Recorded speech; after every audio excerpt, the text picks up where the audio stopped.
and gentlemen, good evening, great leaders and great scholars from all over the world, from South Africa, from Africa, and from other places where our colleagues join us. My name is Mazwe Majola. I'm from the Worldwide Institute of Leadership and Development. This is what we do. We develop leaders, we empower leaders, we inspire leaders, we produce leaders. Yes, because as I always say when I teach or when I speak, that leaders produced by other leaders. I don't know if you knew that, ladies and gentlemen.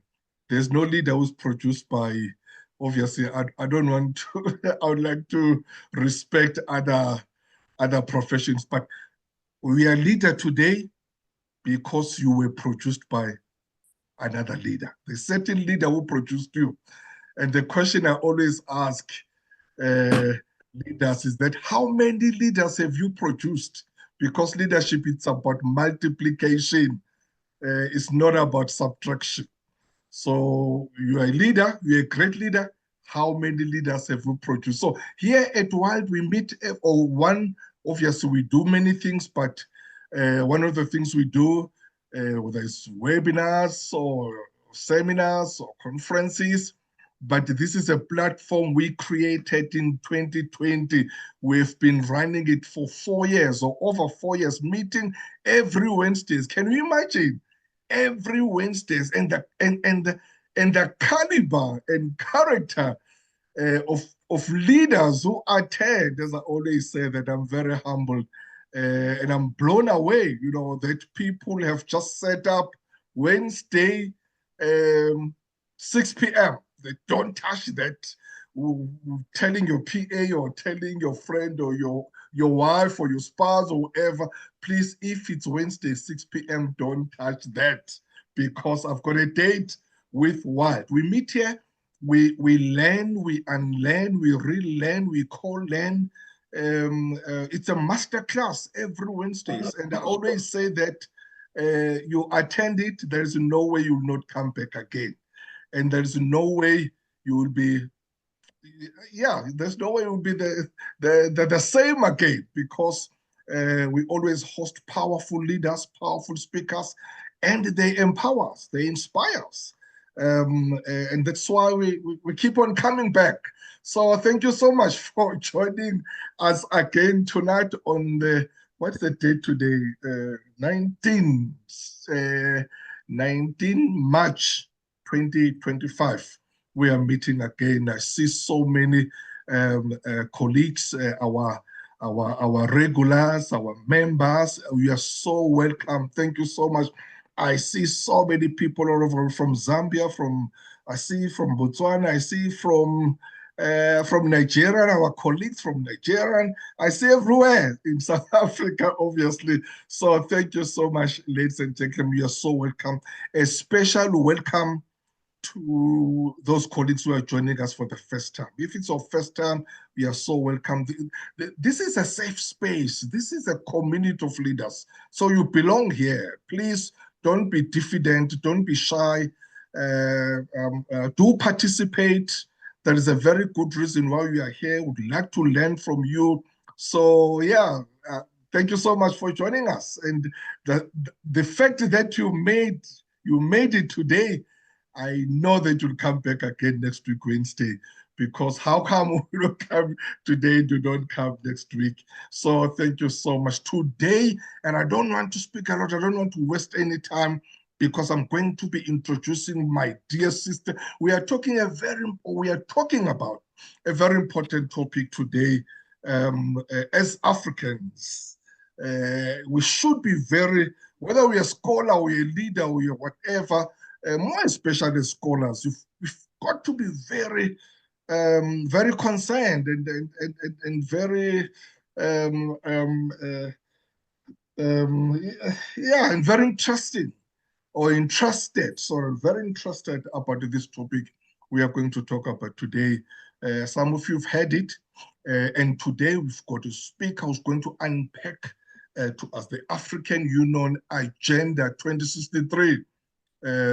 why they call it agenda, why it's not Vision 2023. So, I mean, we're going to be getting those. And I'm so glad that my sister Zipporah availed herself today because, as you know, she's a very busy person. But Sis Zipporah, thank you so much for your humility, my sister. Just for you to come and really address us tonight. It means a lot to us. We don't take that for granted. You're a very busy person, but we spoke to you immediately. You said, yes, I'll do it. And you knew exactly you are going to move things around to avail yourself tonight. So thanks, my sister. We really appreciate you. We appreciate the position that you hold in this institution, a very important institution for all of us in Africa, AU. And we've got to be very, very interested to know what is happening. And also, hopefully, you'll be able also to tell us if there are any assistance, how would you like us to assist you, to support you. This is a community of scholars. We've got university, or rather, we've got academics from different universities there. You've got politicians here, members of the media who attend here. We've got executives from public sector, from private sector, community leaders, religious leaders, professionals from all walks of life. So we are really a community of scholars, of leaders. We just come here and inspire each other and talk about leadership. So I'm not going to waste any time, Zipporah. Thank you so much, as I said, for availing yourself that to come and address us. Zipporah Maubane is the head of communications and advocacy at AU Development Agency and NEPAD. NEPAD, I know it very well because I used to work for Business Unity South Africa, BUSA. So at the time, NEPAD were sharing the same or the same building with NEPAD. So those were time of Thabo Mbeki's time when really NEPAD was. So I'm very glad that it's still continuing and wherever we can support, we are there. Over to you, Zipporah. Thank you so much. You can address us now, my sister. Here are your people. I'm calling them your people tonight. Here are your people, and you are so welcome. And please enjoy yourself. Thank you so much. Thank you. Okay. First of all, I wish to express thanks and gratitude to you, Professor Mazwe, for inviting me onto this platform. This is my first time, and I'm very excited.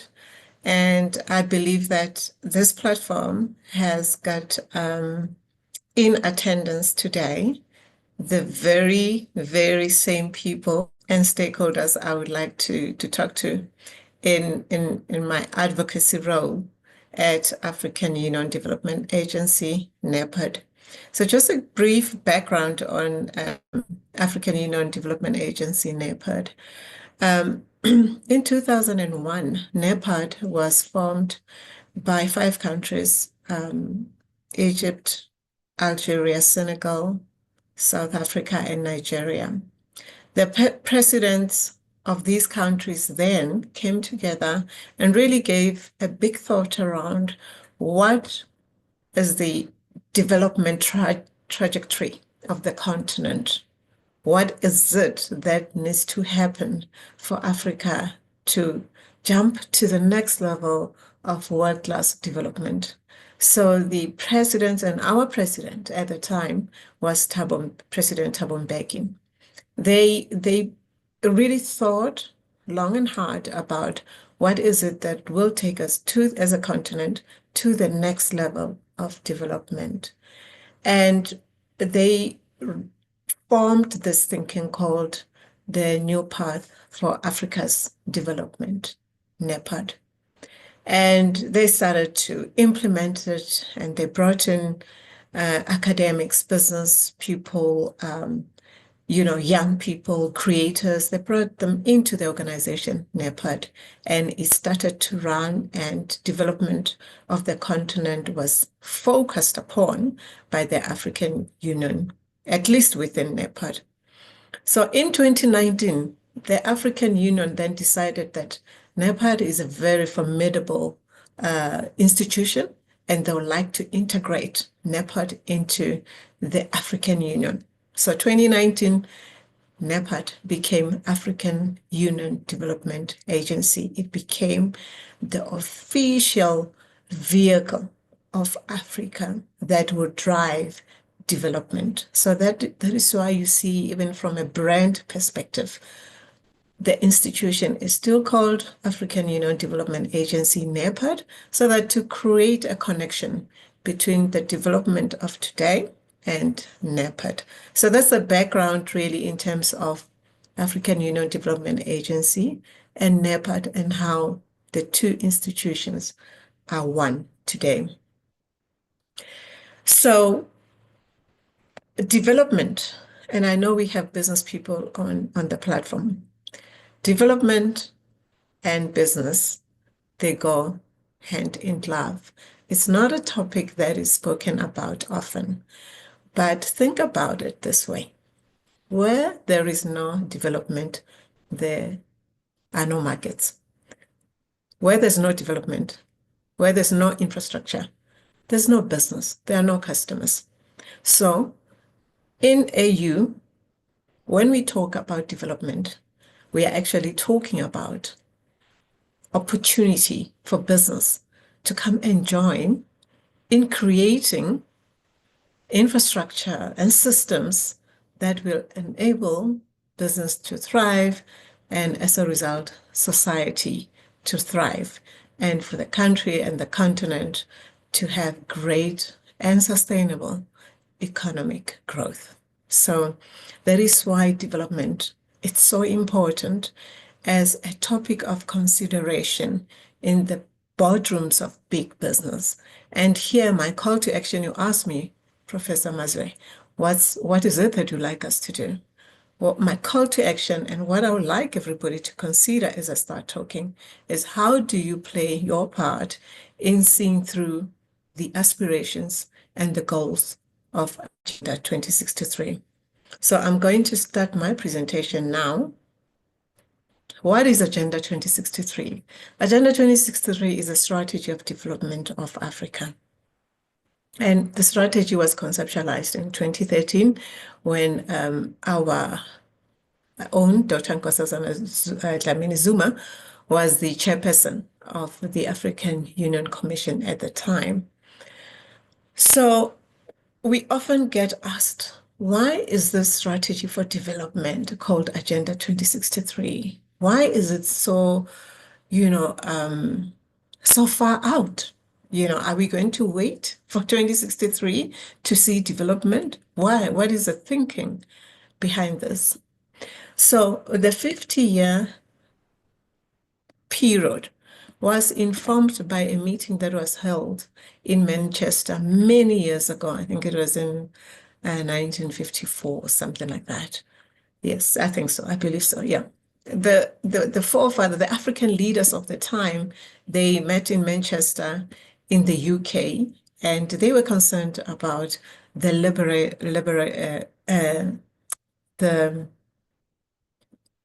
decolonization of Africa. That was 1952, 1954. A lot of African countries at the time were still colonized. We were still under the force of apartheid, and there was really not much that was coming through in terms of democracy and freedom of people of Africa.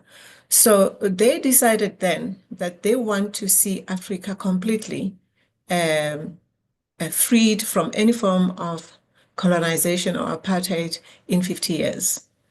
And true to form, by 1994, when we became free, it was exactly 50 years since the meeting was held in Manchester in the UK by our African leaders of the time. So this 50 years period has got a history and meaning for Africa. It's not a number that was plucked out of the air. So our strategy is it's a long 50-year strategy because there's also so much work that needs to be done. And in the continent, we have 55 countries. So the strategy is for all of us. So we need to provide time for coordination, collaboration, and synchronization of effort in the continent for our goals really to be achieved. Okay, so it was in 2013 now that Agenda 2063 came to be. It is not a strategy that was just conceptualized by politicians and policymakers in the African Union. No, there was extensive consultation with business groups, academia, the creators, the stakeholders, women, youth. It was a long consultation process that was embarked upon and led by Dr. Nkosazana Zuma, Dlamini Zuma. So this is a strategy of the people of Africa. It's not an AU strategy.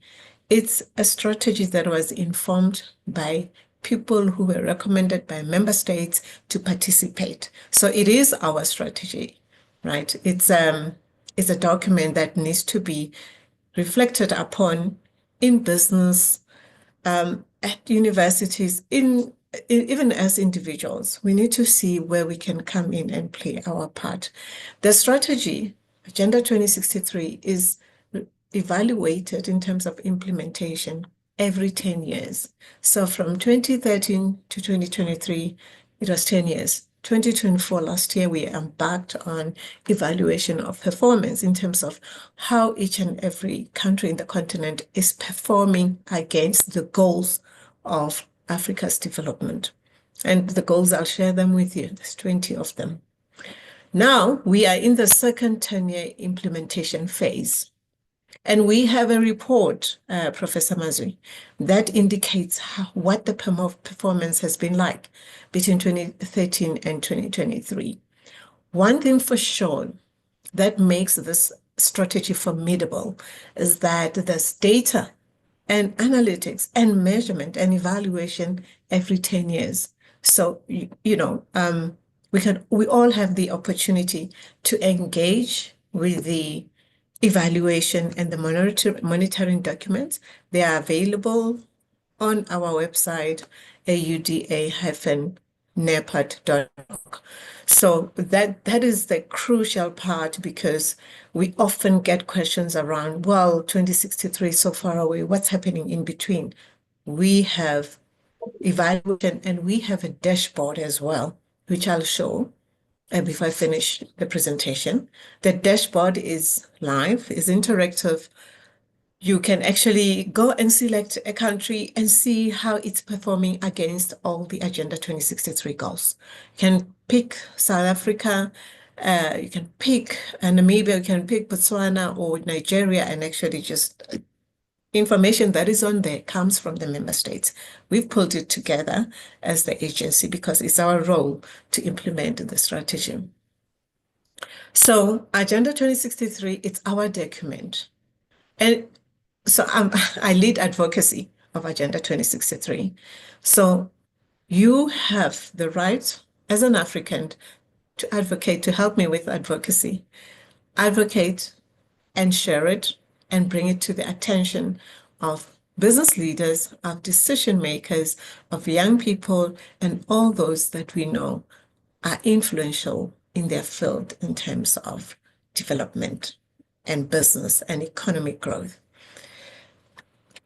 Okay, so I'm very pleased to share here the Agenda 2063 goals. It's 20 of them. There's a story that is being told inside the African Union that our goals of Africa's development were actually launched before the Sustainable Development Goals of the United Nations. So we came up with these goals, and I think two years later, the UN came up with the goals. But the difference is that the UN put a lot of marketing and communications force behind the SDGs. So that is why now, today, there's so much focus on SDGs. And many annual reports of big companies will always show how they align with the SDGs, right? And many of those companies are actually in Africa. You maybe can check your annual report of the organization you're aligned to and check if it's talking to SDGs. Chances are you'll find that it is actually referring to SDGs in one way or the other. But our goals, Africa, Agenda 2063 goals, have remained silent for a long time. But now, as Africans, we are saying it is time to put focus on our goals, because our goals for development were crafted by Africans in order to solve African problems, in order to benefit the development of the continent. So these are our goals, relevant, specific to our development as a continent. And they are available if you are to Google them. They are there. Look at, just how relevant they are. Goal number 20 says, Africa takes full responsibility for financing her development. This goal is so relevant today, given what's happening with the US, how it's pulling back aid from our continent and many other parts.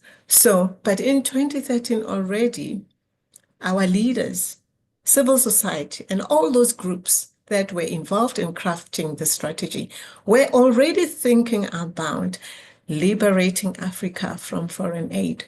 And they say there, Goal 20, Africa takes full responsibility for financing her development. So, ladies and gentlemen, this is a very important document. Reflect on these goals and see how you can play your part.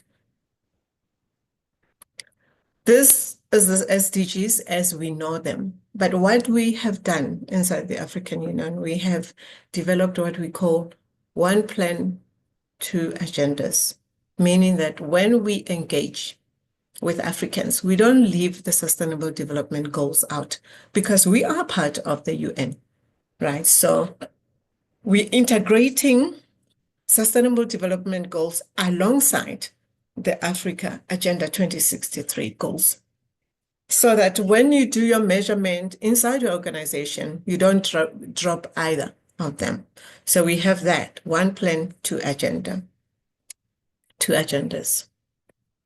Now, once the goals were decided upon as part of the strategy, Agenda 2063, there was consideration of what are the projects and initiatives that can be implemented across the continent that can accelerate economic growth and development, and as well as celebrating our common identity as Africans. These flagship projects are many. I've just selected a few for the purposes of today's presentation, because Agenda 2063, as you can imagine, is a continental strategy. I won't be able to touch everything today here on this platform. But there are projects that have been identified in this strategy as very key to accelerating Africa's economic growth and development. I'm going to take you through these projects. One project is Integrated High-Speed Train Network. This is an initiative, right, that we are very, very ambitious about as Africans, that we need a high-speed train network that will crisscross across the continent and enable us to move faster and move services, move goods, move people. So this is one ambitious initiative that we have within our Agenda 2063. And I think you'll agree, we all know how important this is. Rail is key for movement of goods, but also for movement of people, as we've seen with the Gautrain, how it has changed things for South Africa, and we know Europe, how integral rail is to their economy. This one is the establishment of the African Continental Free Trade Area, AfCFTA. This already is running, but in 2013 already, like I said, this was conceptualized then. Now we know that it's out of the AU, it's an agency on its own, and it has been ratified by all member states. Now it's the mission of this agency as it stands today, is to boost Africa's trading position in the global market, but most importantly, to promote intra-trade, that we should trade amongst ourselves as Africans first, right? We should be able to trade amongst ourselves so that we can enable Africa to be a massive trading bloc in the global economy. But first, we should be able to trade amongst ourselves. So if I'm selling tomato, I grow and sell tomatoes, I should be able to first think about how do I get them to Botswana, to Nigeria, and so forth. So this agency, AfCFTA, that's its job. And for entrepreneurs that have got great products and are selling in South Africa, the message is look at how you can also sell in the neighboring countries or in other countries in the continent. This agency, AfCFTA, does more than just promoting intertrade, but they look at tariffs, they look at all the blockages that are, like, for instance, one-stop border, the initiative, they look at all the things and the issues that can actually, you know, be a barrier to movement of goods and trading for entrepreneurs and big companies. So this one is live, it's working, and it's a big tick in terms of our aspirations as Africans that this one is working. The African passport and free movement of people. This has been activated, I think, in not many countries, certainly not South Africa. So it's an aspiration of African people that we have one passport to enable free movement of people within the continent. So, ladies and gentlemen, as I'm talking, remember, these are the initiatives that we believe will breathe life into the strategy Agenda 2063 and enable us to really thrive in terms of economic growth, in terms of infrastructure development, and upskilling our people, being technologically connected as a continent. Here's another big project that we believe as Africans that it will help in terms of providing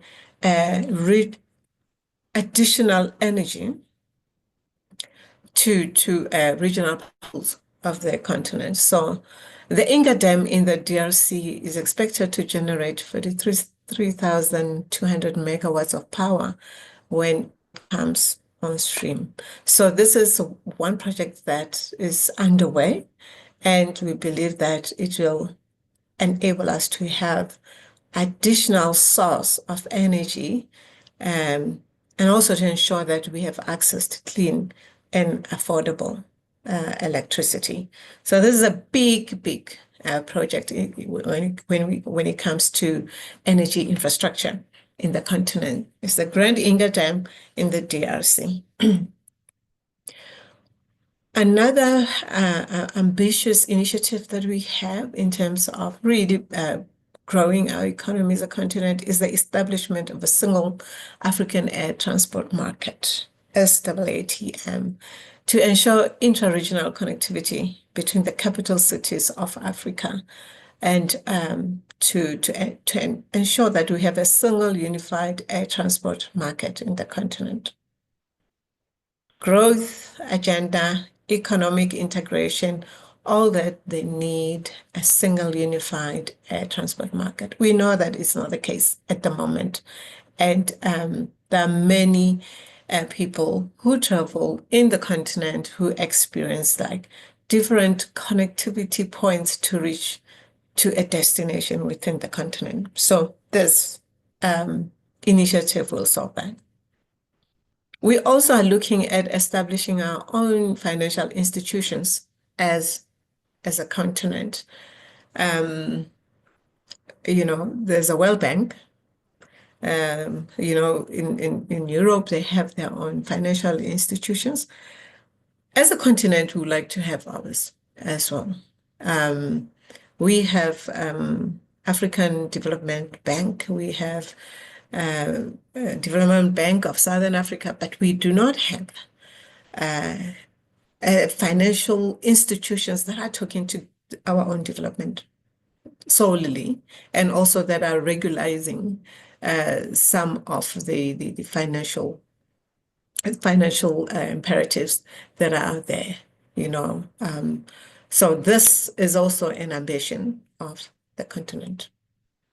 There's also the Pan-African e-network, so that aims to put in place policies and strategy that will lead to transformative e-applications and services in the continent. Connectivity is so important. When you travel across the continent, you will see how different connectivity levels, they vary, in other countries, 100% connected, other countries really very low in connectivity. So this is also a very ambitious Pan-African e-network initiative. There's also this initiative around cybersecurity, and I think it's my last one.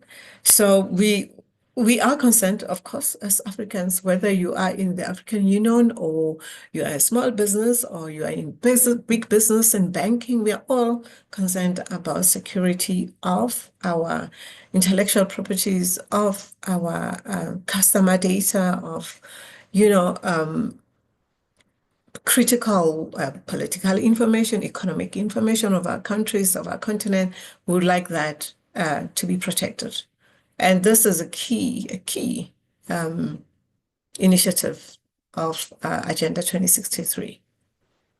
All these initiatives that I've been talking about, they have different levels of implementation. So, and all of them require investment. They require the private sector to come along and partner with us, partner with member states. A lot of the initiatives that we implement or coordinate, to be specific, that we coordinate as African Union are multi-country, projects. You'll find that even in infrastructure, when we talk about having a new road network, constructed, designed and built, normally you'll find that infrastructure actually opens up economic activity, not only in one country, it's always 3 to 5 countries in the continent. So these initiatives are, the thinking is incredible in Agenda 2063. Every single initiative has got a ripple effect in terms of impact. We always say, there's policy, there's action, and then there's impact. The three have got to work together. Once you design the policy, you have to act on it and then be able to measure the impact. So we are very conscious of that. Right, so this is the dashboard that I was talking about. I'm about to finish my presentation now. This is the dashboard, Professor, that I've been talking about. You can see the dashboard has got all the goals there of the of Africa Agenda 2063 development, and you can go. Here's a map down there. You can see continent performance by all goals, and it's very dynamic. Let me see if I can go into it while we are on.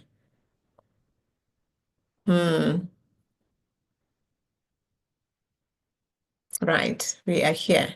So, like I said, this is very interactive dashboard that tells you how we all are performing. Okay, I just want to move this. Okay, so with regards to the goals, you can see here the continent on your right, top right. The continent overall score is at 50% against all these goals, how it continent-wide. But then you can go down here and select a country to see how it's performing against each of the goals. I always select Botswana because it's the first one first, that comes up first. So you can see Botswana has got goal 13, peace, security, and stability are preserved. That's one of our goals. Botswana at the moment is at 100% achievement. And let's see. Why red? What goal is this one? Environmental, sustainable, climate resilient economies and communities. So with respect to this goal, Botswana is not yet there. It's at 19%. So this is very good for advocacy because you've got the data. It's very good for communications because you can always pull up this and engage and show that, you know what, Africa is serious about its development and here's measurement. All this information is updated as in when we go. Remember that Agenda 2063 is actually aligned with the national development plans of each and every country. So it is relevant across the board. That is why we have the cooperation of member states, member countries. They input information, work with us to ensure that the dashboard is updated. So this is, you know, we cannot again now and say that Africa is not serious. We are serious. We are measuring the impact of all these initiatives that we have committed to and the goals that we have spelled out for ourselves as Africa in terms of our own development. Okay, so I'm going to stop here, Professor, just to take questions. And I think I maybe have additional 3 or 4 slides that talks about what we're doing now, but this is like really high level parts of the strategy, and I'm open to taking any questions or comments.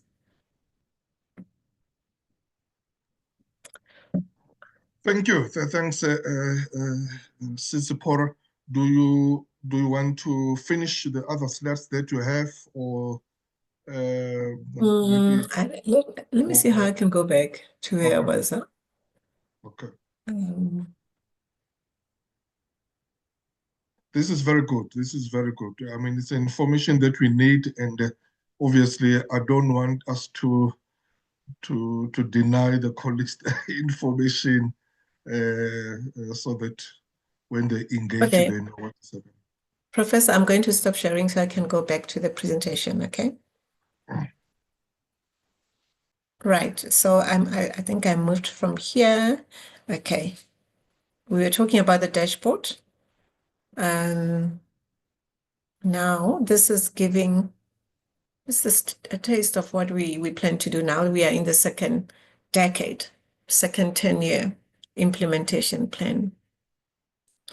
So we're quite very clear that the strategy is about development, and development from top to bottom, from infrastructure, socioeconomic, addressing poverty, inequality, unemployment, and climate change challenges. So this is a holistic strategy of our development as a continent. So we have identified what we call the moonshots that will just like focus our attention during this decade. And I'll share the moonshots with you. And we're also going to be looking at regional integration. We have the different regions, SADC, ECOWAS, and so forth. So we're also going to make sure that this decade, the regional coordination and integration is strengthened because the strategy is about all of us. It's not specific to just one region. So that is good. We are going to concern ourselves with that. And remember earlier I spoke about SDGs and the African Union Development Goals. We say we have 2 agendas, 1 plan framework. We are honest and alive to the fact that, the SDG, the SDGs have just like the horse has bolted. SDGs are out there, and there's high awareness around the SDGs. So we are not going to start asking, okay, dial down on the SDGs and focus on African Union development goals. No, what we are asking for is integration. 2 agendas, 1 plan framework. When you are doing your measurement in your business, look at how you are talking to the SDGs and how you are aligning with African Agenda 2063 goals so that you have a strong relevance globally and continentally and nationally. So to sharpen our focus during this 10 years, we are looking to be from between now until 2033. These are some of the focus areas. We are not, these focus areas are talking to Agenda 2063 anyways, but we are trying to be focused that, every member state attains at least a middle income status, that Africa's values are explicit and promoted. Africa is more integrated and connected, and we know infrastructure plays quite a role in that. We know that technology, that Pan-African e-network plays quite a role there.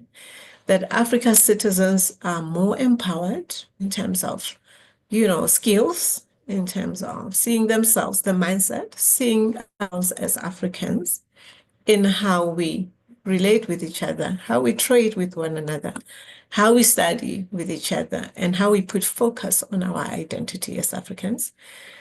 Public institutions are more responsive to the goals and to what concerns Africa and its development. That Africa is a strong and influential global player. This is so important. I mean, like for instance, on the issue of climate change, you know that Africa as a continent, our contribution to emissions that are polluting the environment is about 3%. But as a continent, we feel the wrath that climate change impacts. We get about 97% of them as a continent, yet our contribution is only 3%. So we need to be influential in the world and actually call for climate justice and start to trade, in terms of establishing a strong carbon market for the continent so that we can help with mitigation and we can enable organizations and companies that are contributing to environmental pollution for them to be able to trade with us. You pollute, but then in exchange, what do you actually do to mitigate your carbon footprint? So we need to have a very strong voice in the global arena in terms of how do we encourage climate change mitigation strategies in our continent. And then the other one is that Africa resolves conflicts amicably. That's very important. And it's so impressive to see now the conversations now, Rwanda and what has been happening there. It's important for Africans to really believe in themselves, to solve African challenges all the time. And I think that has been repeated many, many times. So these are the 7 moonshots that we will concern ourselves with during this 10 years until 2033, while also we input information into the dashboard so that, we can drive confidence. A lot of our initiatives need investment, and we have to garner investor confidence to be able to see these initiatives, being, a partnership public-private partnership so that we can have that fast train, speed train network that crisscrosses, in the continent and taking us wherever we want to go. Yeah. So this is another one. It's just a quick in terms of examples, Professor. Inside our agency, because we are the implementing agency of Agenda 2063, in 2019, when NEPAD was integrated into African Union, we were given the authority to be Africa's premier development agency and to be responsible for implementing Agenda 2063. That was in 2019. And part of our key responsibility is to coordinate action, to mobilize resources, to ensure that the projects on the ground are actually happening and the impact is just beyond just one or two countries, it's multifold. So I can say confidently that we have this amazing, it's one of our projects within AUDA-NEPAD, Program for Infrastructure Development in Africa. It's PIDA. Now, this is ambitious, and I mean, you can see for yourselves here in terms of, mobilizing investment for infrastructure. We have mobilized around 82 billion so far, that was by 2024. And we are aware that $278 billion is still required for us to really address the infrastructure deficit that we know we have in the continent. So, investors, those who are dealing with infrastructure planning, please take interest and look at how you can play your part. We work with AFDB to ensure that these projects are actually bankable and they are de-risked so that you know that you can get your return on investment. So this is solid piece of work that's happening right on our continent. Piece of work that has got credibility, and we know it's going to open economic activity. So this is what, we are busy with as PIDA, and there's also the Continental Power Systems Master Plan, also a really huge project, also looking for further, partnerships in terms of how can we ensure that our master plan for power and energy in the continent is solid. Here are just some of the details around the, where are these projects for infrastructure, public infrastructure? Tanzania, Chad, Togo, there's quite a lot that's going on, so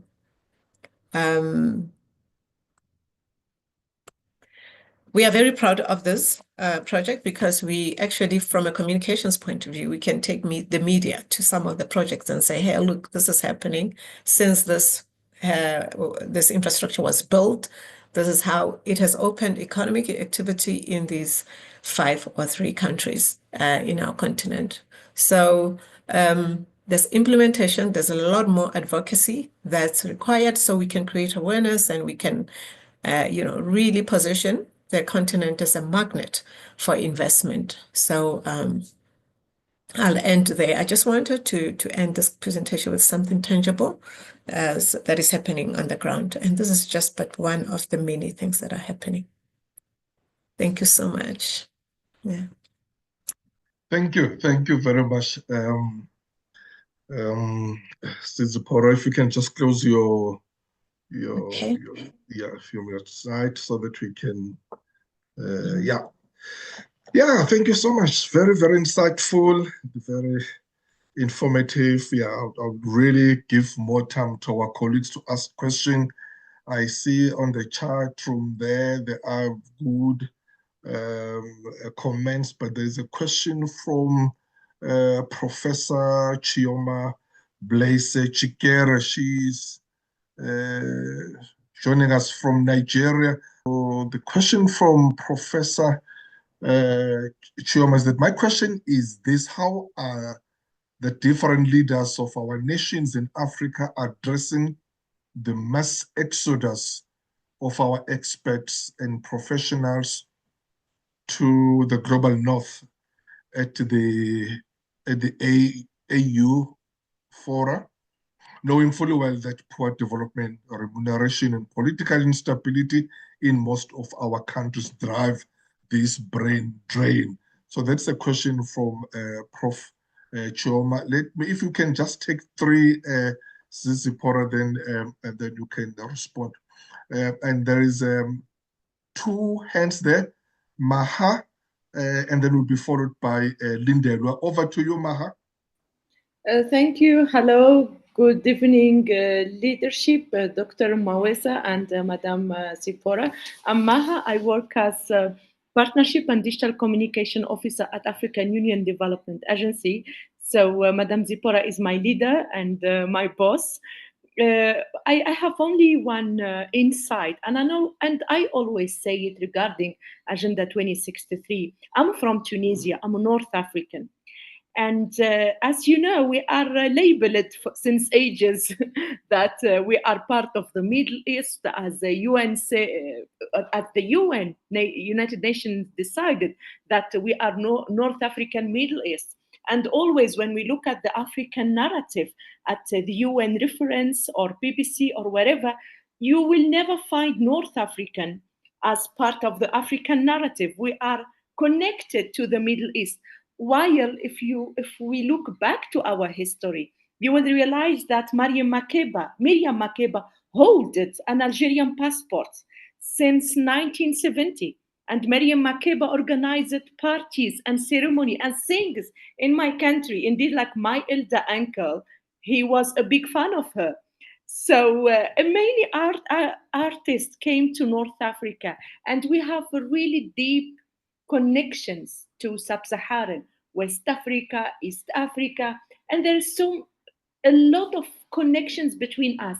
Having Agenda 2063, it's kind of umbrella to whole African, no matter race they belong, no matter language they speak, no matter religion they have. Agenda 2063, it tells that we are African from Cape Town to Tunis. We are all belonging to this continent, and we have the right, the entire right, to work for our development from African perspectives and by African expertise. Regarding the skills shortage, which my country is struggling a lot with it. We did a lot of investment in education, highest education. Now we are working on integration of artificial intelligence in educations, AI policies, this digital transformation, but still we're struggling with this. And I think the problem, it has already mentioned it, that we don't have this connection between the government and the private sector. So as Madam Zipporah said, this lack of conversation between these two organs is, I think, the core of the skills shortage and unemployment, lack of integrating youth, and many problems. Agenda 2063 have to be also umbrella of the whole organs in our society, private sector, academia, media, and and thank you for having me with you. Thank you. Thank you, Sis Maha. Thank you. We'll get now Sis Lindelwa, and then after that we'll give it to Zipporah to respond. We've got a lot of hands, so if I can just ask our colleagues just to be as brief as possible, so that we can all have time to engage. Sis Lindelwa, over to you, my sister. Thank you very much. It's a great presentation, very insightful. I think if we can just talk a bit about the challenges, because Africa is a 54-nation continent, diverse, very diverse in terms of language, in terms of, so we haven't done well as the world in terms of the Sustainable Development Goals. We are very close to 2030 now, And I think we are about 5 years away. And we haven't done well at all. So maybe if we can just pick up some of the lessons so that we don't repeat the same mistakes were done by the world as a continent.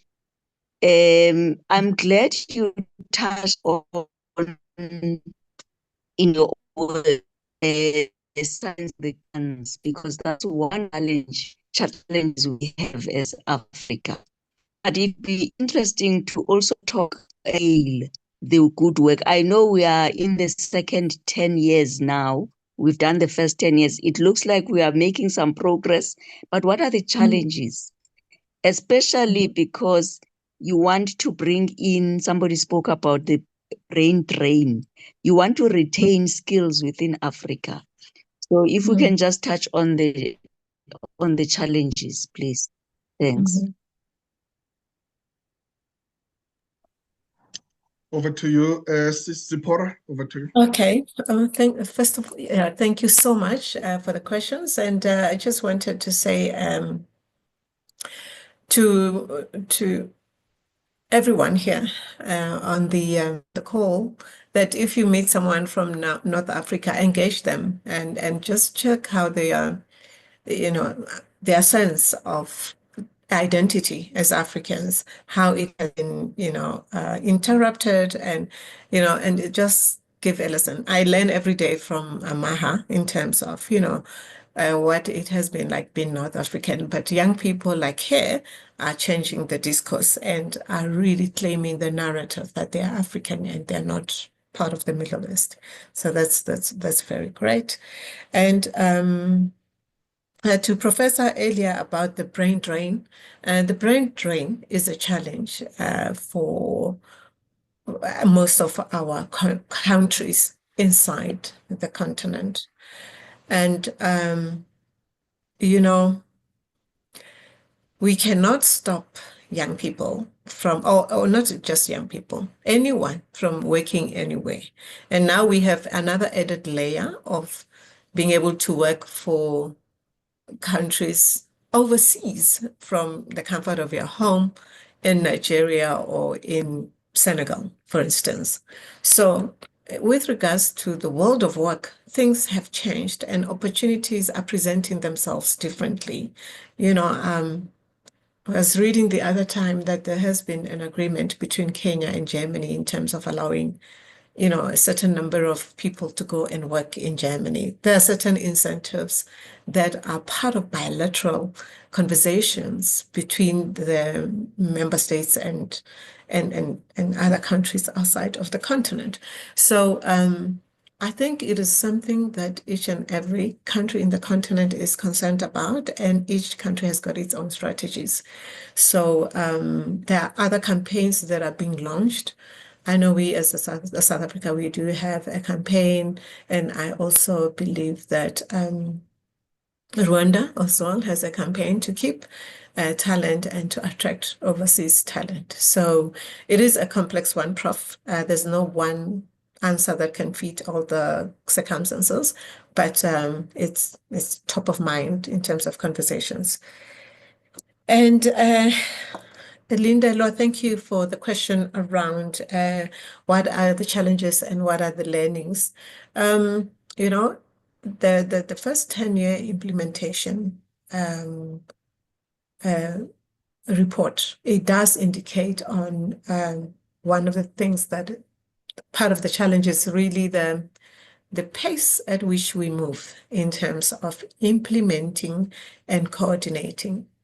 And I remember when former Minister Nalari Pandor, when she was giving a huge interview around her role as Foreign Affairs Minister, when asked about the AU, she really said that we need to give much more resources to AUDA-NEPAD because the continent is huge and our leaders are inward looking, and we are perhaps the only group of people that are trying to drive this coordination of so many countries that are different, language barriers and so forth. So it's taking too much time in terms of the coordination. And then we are now beefing up and making sure that the RECs, so for in our instance in SADC, that there's a lot of capacity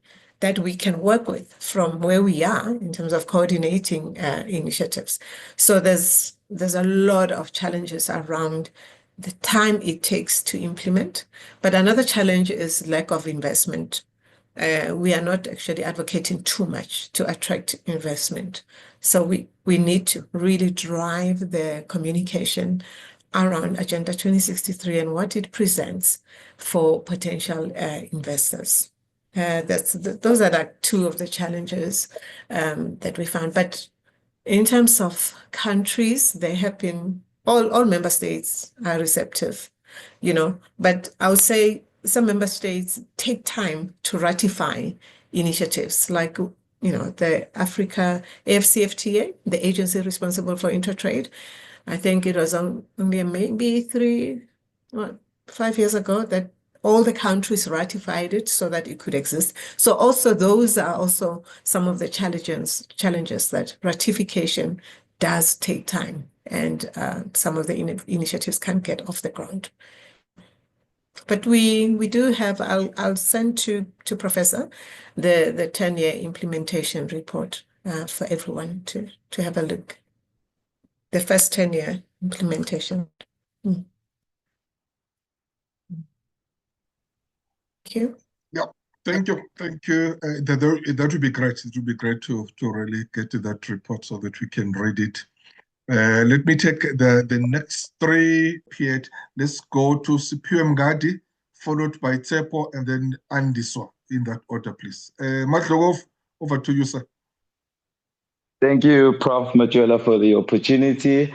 I just wanted to ask, in terms of the infrastructure development programs that the agency drives, that what measure do you use to ensure that the distribution of funds for infrastructural development programs are not misused?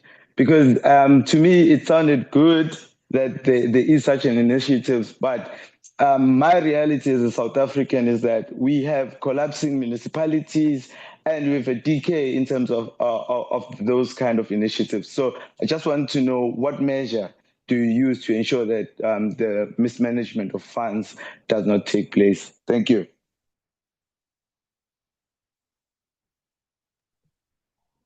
Just before Tsepo comes in, there's the same question from Dr.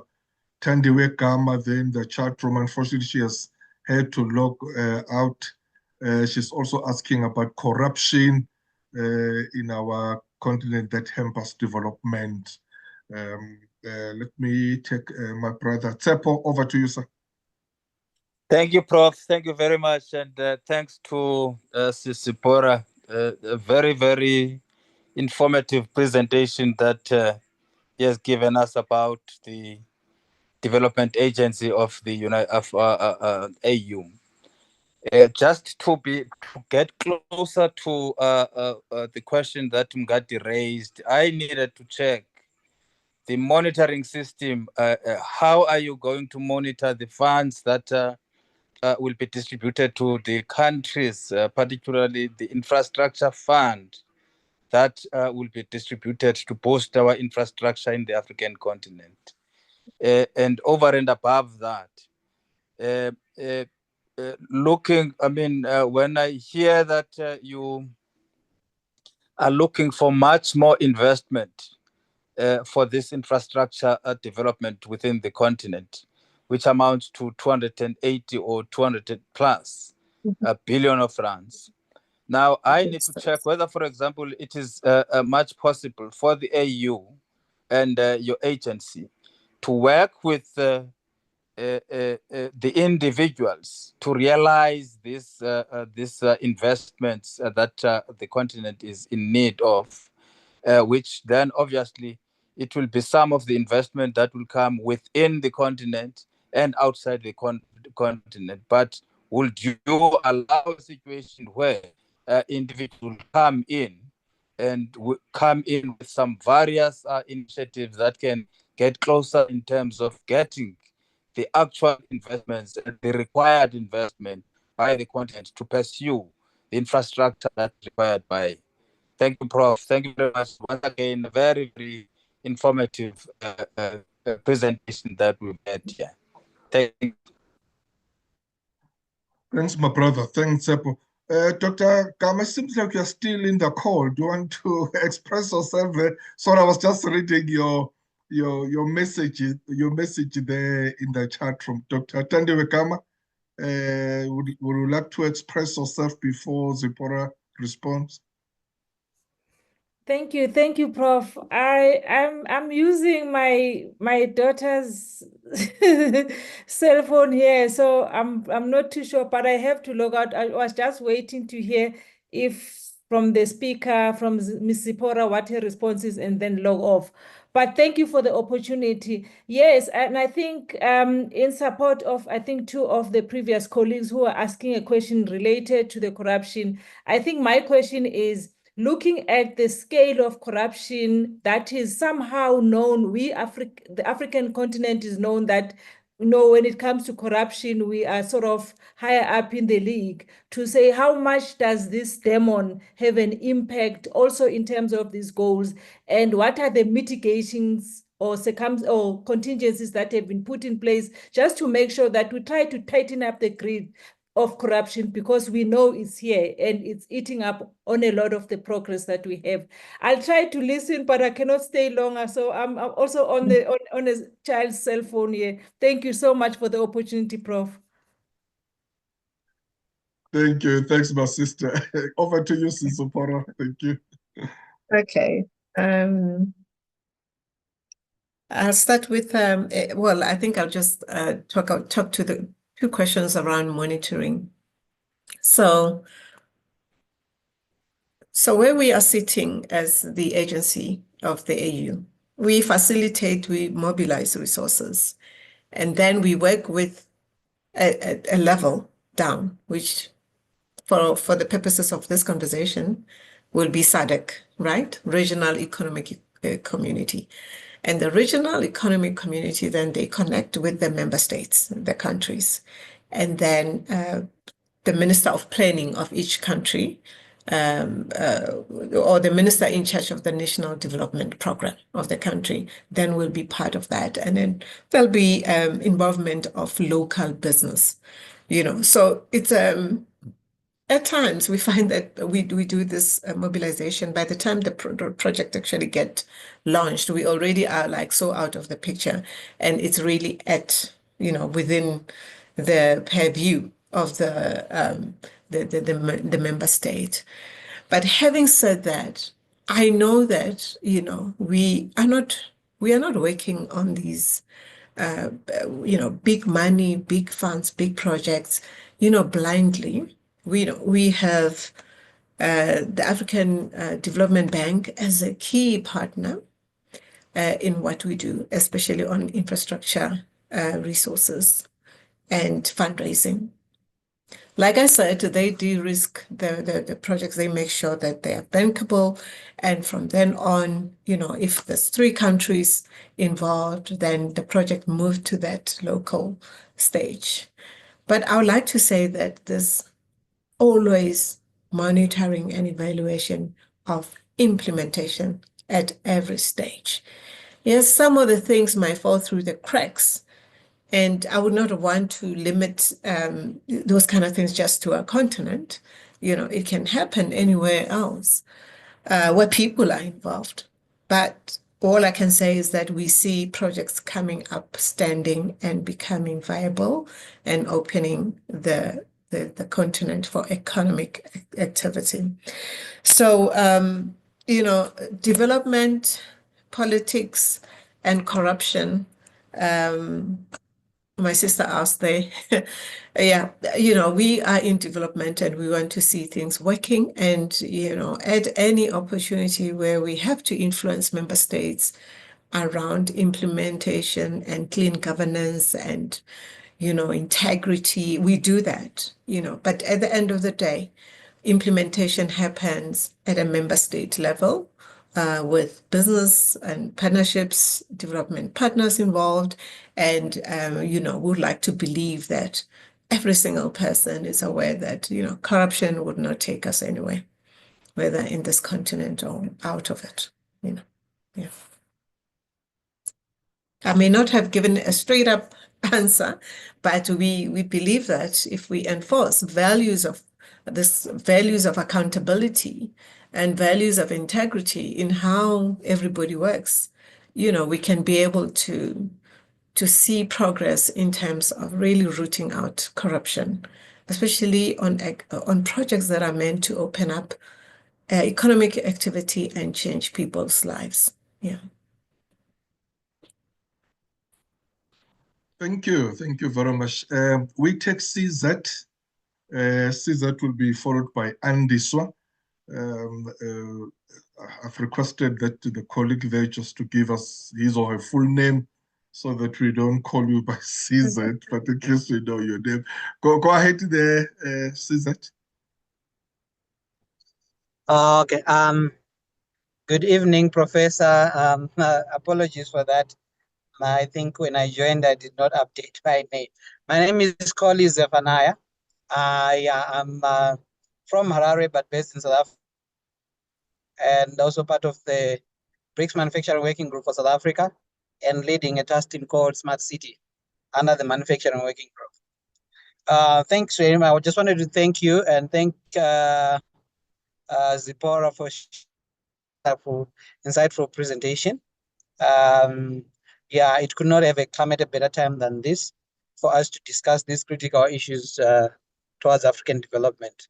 But also one of the challenges that I wanted to check with around the implementation of the projects is our disintegrated states as 55 African nations.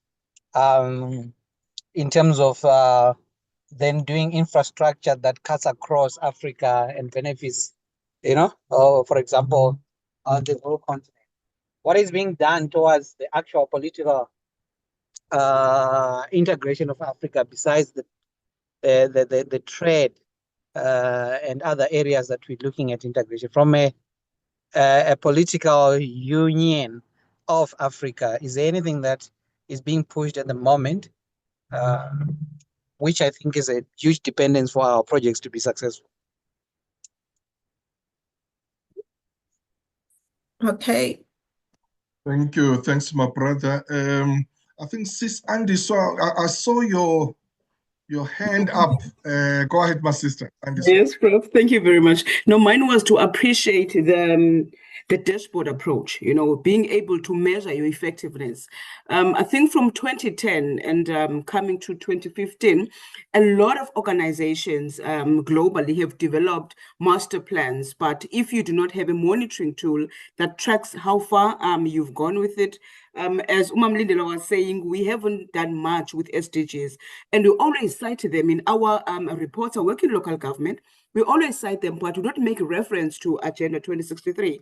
And I want to commit, Ma'am Zipporah, that we'll be making use of that and aligning in our reporting because they talk to the same things, but now it's just a matter of us making noise about Agenda 2063 and its goals.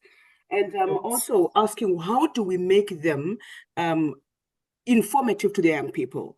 I work with libraries, I work with young people, I work with schools where they do debates. For instance, recently they won a competition using SDGs and just basically building that, because I'm looking at a child born today that in 40 years, they'll be having these conversations with Prof at his golden years or old age. So now how do we make them understand what Agenda 2063 is, just as much as they're understanding possibly what SDGs are? Thanks very much. Exactly. You can go ahead, Zipporah. Thanks. Okay. Let me go back to Tsepo. Tsepo asked about whether we are open to individuals coming through in terms of, fundraising and resource mobilization activity. Yes, we are open to that approach. Please connect with me. Prof has got my number, and The other question is, okay, what are we doing as AU in terms of political integration? And this was from CZ. I didn't get your name, but I know my brother, you are here in South Africa from Zimbabwe. There's a program that is, and it's actually part of the goals to silence the guns. That is a political understanding that is being forged amongst member states. So I would say in terms of political integration, that is at the core, of what is being really done to ensure that there is a good political standing between each one of our countries. Silencing the guns is one of them. And also, we have an agency that looks at clean governance and monitoring, APMRA, that it's really there to ensure that there's clear understanding among member states that we are, as a continent, are for clean governance, anti-corruption, and so forth. So politically, those are driving the political integration. And yes, my sister Andiswa, yes, definitely, it worries me so much that there's so much high awareness around SDGs, and literally very low as perhaps 10% out of 100 awareness of Agenda 2063 goals. So I welcome partnerships around advocacy and really bring in the awareness. And yes, SDGs are so embedded now in primary schools.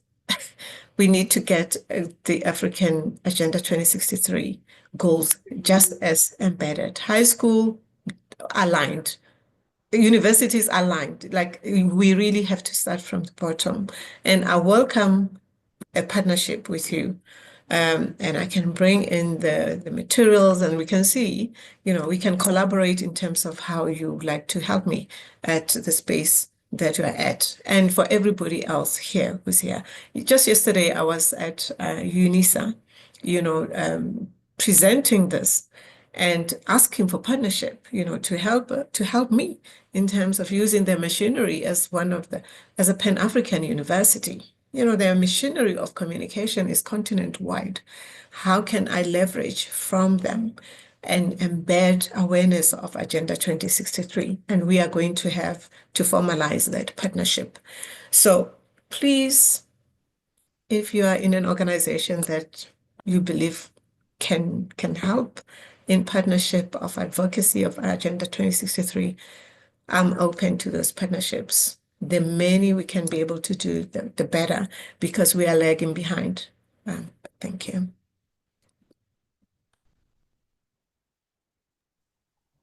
Thank you.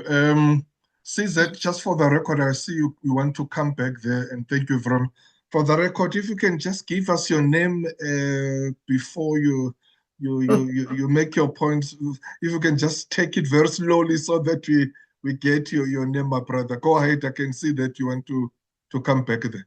See that? Okay. Thank you so much, Professor. My name is Koli Zephaniah.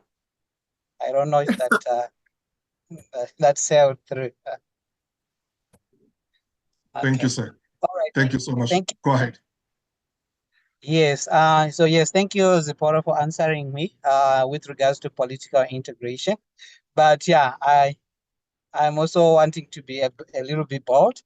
I was actually hinging on the fact that when is a federation? We know that the history of Africa dates back to the 1884 Berlin Conference, where it was just divided into these, slices of a European cake, and then it has hindered our progress at various dimensions.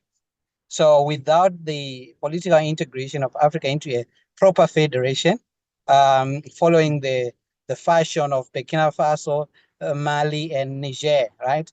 It will be difficult to roll out these mega continental projects, because people will still be thinking themselves in the context of the colonial boundaries that we established then.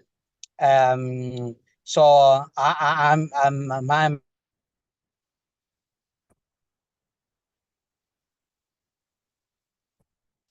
with a different rather than trying to coordinate projects, with these 55 countries, which are countries, but the boundaries don't make sense from a resource allocation. Let's take, for example, DRC. They're fighting about minerals there, but we know that all the tribes that are in Rwanda are in DRC. So if DRC is saying that they own those resources, it actually is not historically correct, because it would put other people who are prejudiced by the borders of 1884. So don't you think that it's a critical thing, it's a dependence for us to accelerate the progress if we have a roadmap for declaring Africa a federation, just like any other federation? I mean, at the scale of Russia, the scale of China, because we've got the market, we've got the resources, we've got everything, but we do not have a centralized position, right? Where we can actually be a global player and make some critical decisions that benefit all Africans. Coley, I agree with you. We try to really have a thick line between development and politics, and so that we can concentrate on not politics, but development.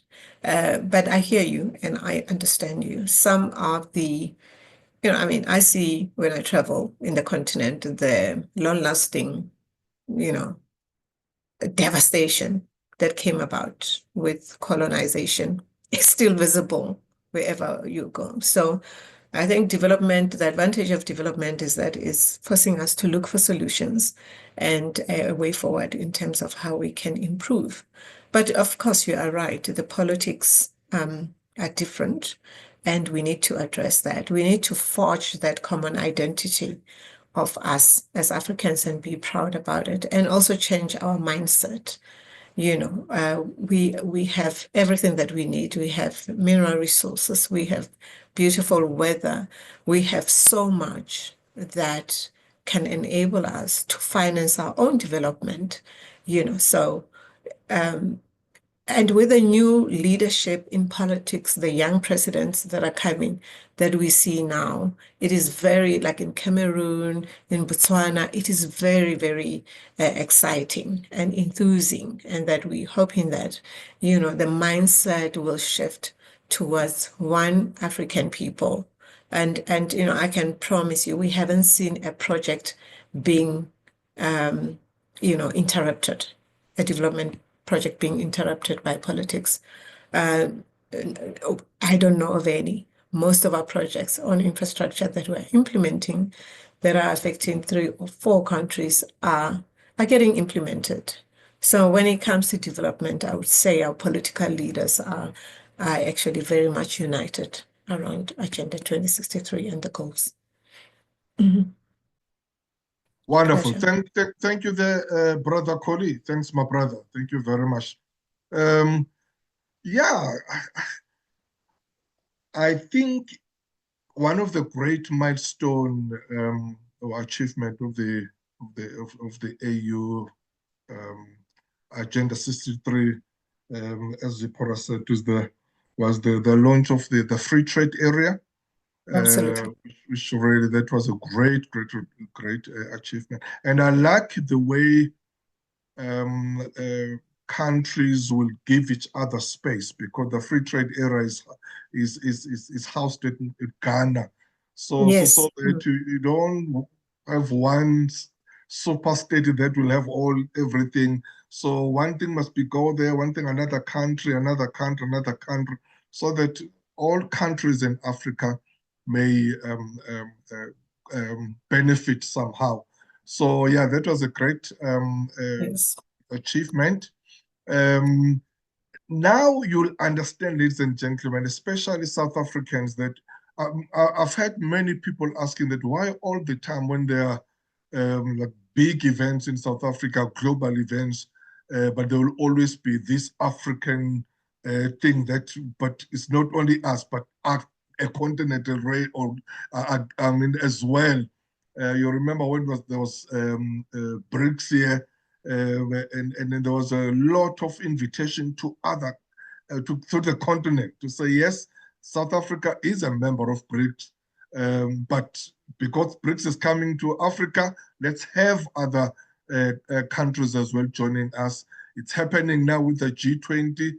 There's a lot of invitations to other countries in the continent to say, come join us, because we are one continent and we need to support each other. That is very important. I like the point, I think, I don't know, it was Andy so who made it, or someone else, who was just saying that really we don't talk much about Zipporah, about the Agenda 63. You know, it's very good that we've seen the AU flag being used now. We've seen, we've heard in some events when there's a national anthem of a country, then a national anthem of AU as well saying.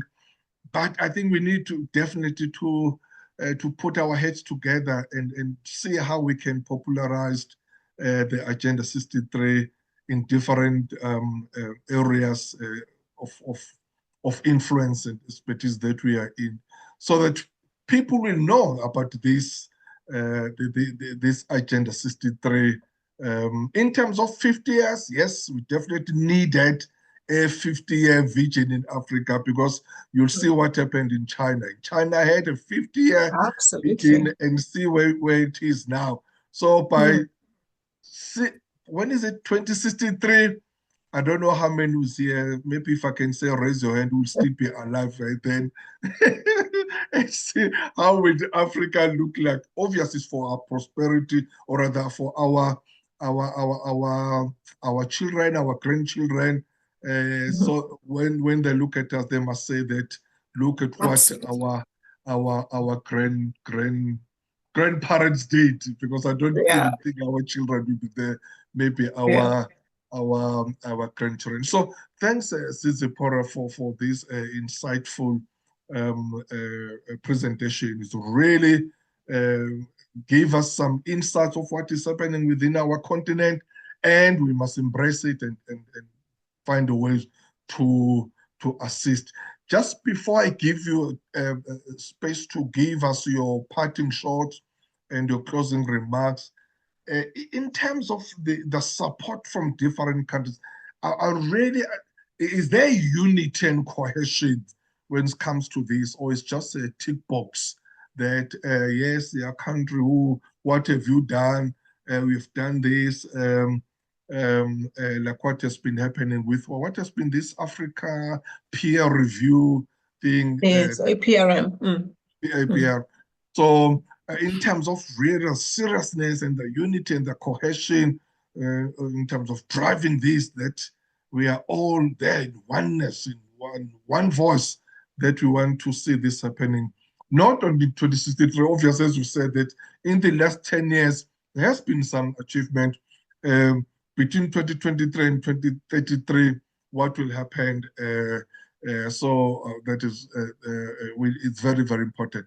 If you can just respond to that, and also you can give us your closing remarks, my sister, then we close the session. Thank you. Yes, with regards to the commitment from the countries, absolutely 100%.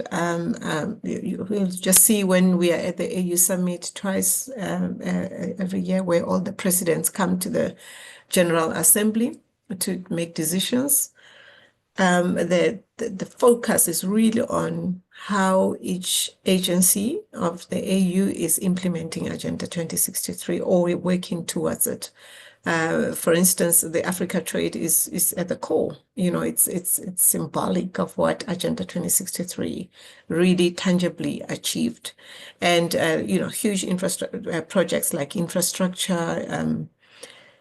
What we are going to launch soon, a new agency that will be really encouraging the manufacturing of our pharmaceuticals. Almost over 70% of our medicines are imported. in the entire continent. We don't manufacture medicines here. So we have the African Medicine Agency that will be launched soon to try and actually get manufacturing of medicines happen here, at least at a primary care level, like Panados, primary care medicines, So that is happening quite soon. The commitment from all our presidents is there. But I would say that we need the championing, coming out. We need to hear our ministers. We need to hear our presidents alluding to Agendas 2063 more than they allude to SDGs in their speeches and in their activities.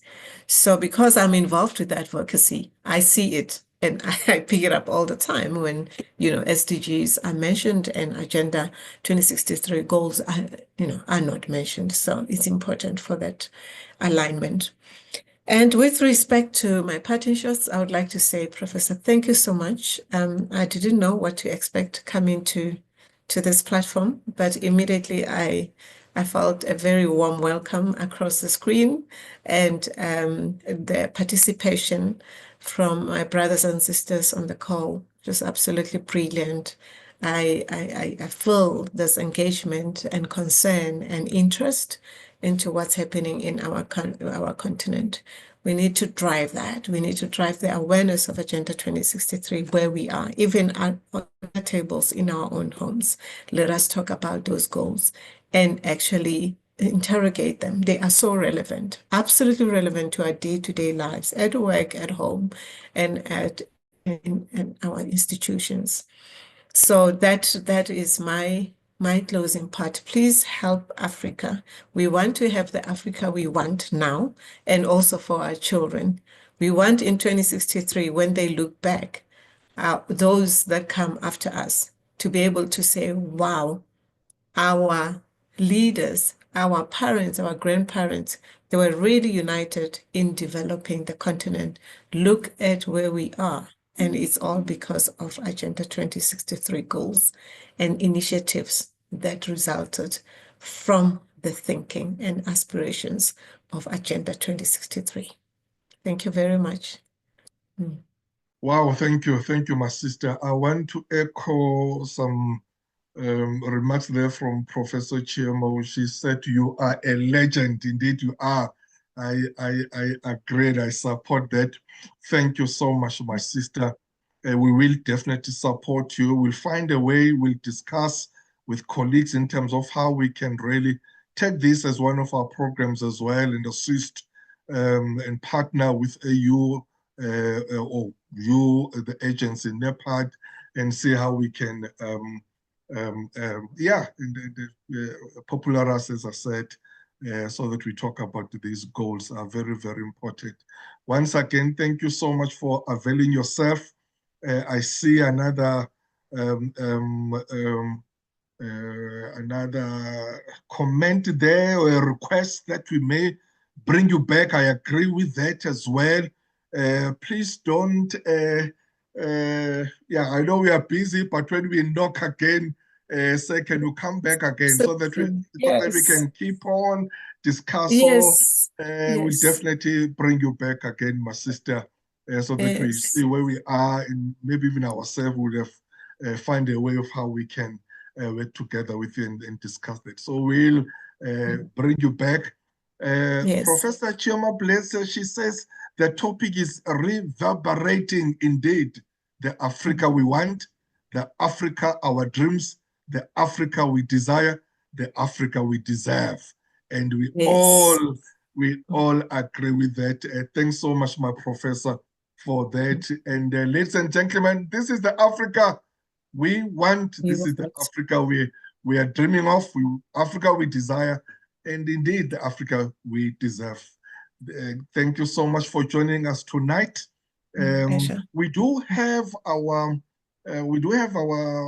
what is it called, YouTube channel here. I think it was from Dr. Harrison from Nigeria was asking how to get a recording. We can send you a recording, Doc, but also the best way is to subscribe to our our YouTube channel. I think it's worldwide. I can't remember. Is Dr. Sbongsen is here tonight in terms of how to get into the YouTube. Because there you'll get all the recordings, even the past ones, the one that maybe you might not have seen the last week and others. We all post everything there, so it's easy to get.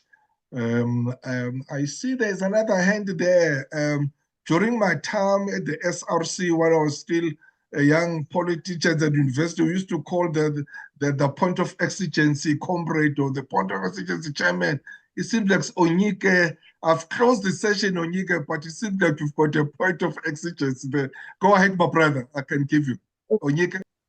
All right. So my question was, how are we involving the youth in the advocacy for Agenda 63? Because I'm certain that the reason why SDG was able to gain popularity was because the youth carried this like is their project, and they were involved in several ways to be able to campaign and advocate for it. So how are we involving the youth in Agenda 63? As a young person, I'm concerned to see how we can also contribute in organizing support, so creating campaign and awareness about the agenda. Mm-hmm. You want to respond, Zipporah? Yes. I'm looking for partnership to help the advocacy and the promotion and to bring awareness to Agenda 2063. My brother Onyeke, it's something that we all need to know, and it cannot be left to one institution to promote. And here you see me, and please invite me in your platforms, so I can come and talk about it. And then you can also be empowered to talk about it. So that's how we hope to really achieve this. We do not have the budget that the UN had to promote the SDGs, so we working with what we have. And what we have is our networks, our people who are passionate, our Africans who are passionate about seeing this continent thrive. To the extent possible, we can be able to be on television and all that, but it can never be in every single country, on every single television station. It can never be like that. So absolutely, my brother, connect with me. My email is there. Let's see what we can go do together. My brother Harrison in Ataide in Nigeria already emailed me. We are going to partner together to promote Agenda 2063 to students, to universities in Nigeria. So please come on board. Let's partner. We will lend our branding to your initiative, and then we go and do this thing together. Yeah. Thank you very much. Thank you so much. The YouTube there, I think if you can just go to Worldwide Institute of Leadership, and then you get to the YouTube. As I'm saying, that you find all the recordings there. But if you are failing that, Dr. Harrison, you can contact me. Then we can send you the recording. Ladies and gentlemen, thank you so much for joining us. We are meeting again next week, Wednesday. We've got another great speaker with another wonderful topic. So please join us. As I said, that once you join us once, there's no way that you won't come back. So please do come back next week so that we can learn together as we are building our country and as we're building our continent. Thank you so much. The session is adjourned now. Until next week, Wednesday. May God bless you and may God bless Africa. Thank you and goodbye. Bye.